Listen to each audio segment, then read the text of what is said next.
It was a quiet night on December 29th, 1972. Eastern Airlines Flight 401, a brand new Lockheed L-1011 TriStar, lifted off from New York's JFK Airport, bound for Miami.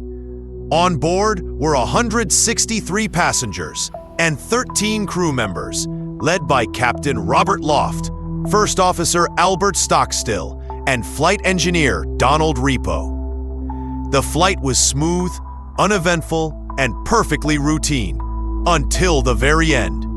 As the jet approached Miami, the crew lowered the landing gear. 2 of the 3 green indicator lights came on, confirming the gear was locked. But the third light, the one for the nose gear, stayed dark. The cockpit fell silent.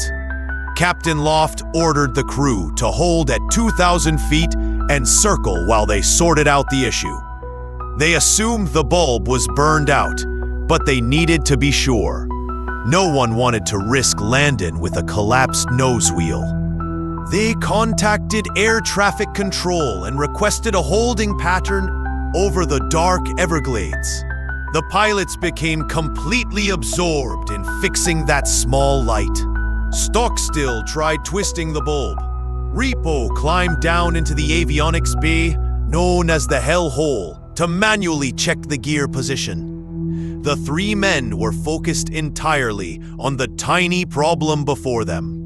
No one noticed that the autopilot, which had been keeping them level, was no longer holding altitude. Somehow, in the process of turning to speak to the flight engineer, Captain Loft brushed the control column. That slight pressure quietly disengaged the autopilot's altitude hold mode. The TriStar began a slow, almost undetectable descent. Out over the blackness of the Everglades, there were no city lights, no horizon, nothing to signal danger. The crew's attention remained fixed on the gear light. Then, faintly, the cockpit microphone picked up a chime. It was the altitude warning alarm. The plane had dropped below 1,750 feet, but no one reacted. Their minds were locked on one issue, the nose gear light. Seconds later, First Officer Stockstill suddenly looked up. "We're still at 2,000, right?" he asked. Moments after, his voice turned sharp. "Hey, what's happening here?" The TriStar slammed into the swamp at over 200 miles per hour. The impact tore the aircraft apart. Metal and mud erupted into the night. Out of 176 people, 101 lost their lives. Rescuers waded through waist-deep water and razor-sharp wreckage to pull survivors from the darkness. Among them was an airboat operator named Robert Marquis, who risked his life to save others. When investigators arrived, they were stunned. The aircraft was nearly brand new, equipped with one of the most advanced autopilot systems in the world. How could such a sophisticated jet simply fly into the ground? They listened to the black box recording. The warning chime was clearly audible, yet the crew never responded. The answer was painfully human. They had become victims of distraction, of tunnel vision. The entire flight deck had been consumed by a minor technical issue. Investigators also discovered something even more alarming. The autopilot could partially disengage if the control wheel was nudged. The pilot might not even realize it. A gentle bump was enough to cancel the altitude hold feature, leaving the aircraft in a gradual, unnoticed descent. And that's exactly what happened aboard Flight 401. Captain Loft's small movement to speak to his engineer had turned off altitude hold. With no visual reference outside and no one monitoring the instruments, the plane was doomed.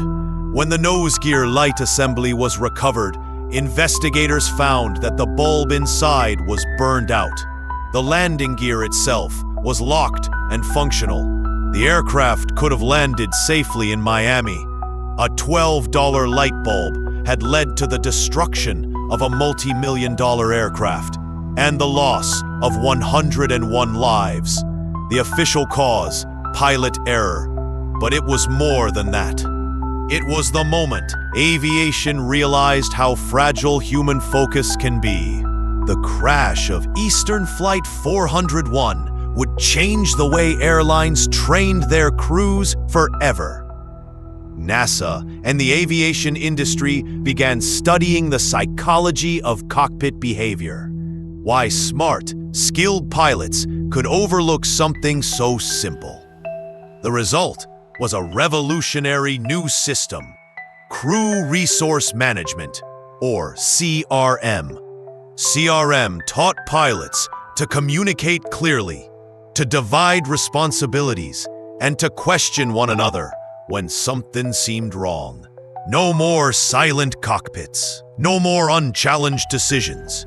It became the foundation of modern cockpit discipline, and it started with the lessons learned from the swamps of Florida. But the story of Flight 401 didn't end with the investigation. For survivors and rescuers alike, the memories never faded. Years later, they returned to the Everglades to honor those who were lost and to thank Robert Marquis, the man who saved so many that night. Eastern Airlines Flight 401 is remembered not just as a crash, but as a turning point in aviation history. It forced the industry to face the human factor, the limits of focus, communication, and trust in machines. A single burned-out bulb exposed a flaw, not in the airplane, but in us. And because of that night, thousands of flights today are safer. The voices of Flight 401 still echo, not in the swamp, but in every cockpit checklist, every simulator session, and every pilot's quiet awareness that even the smallest distraction can change everything.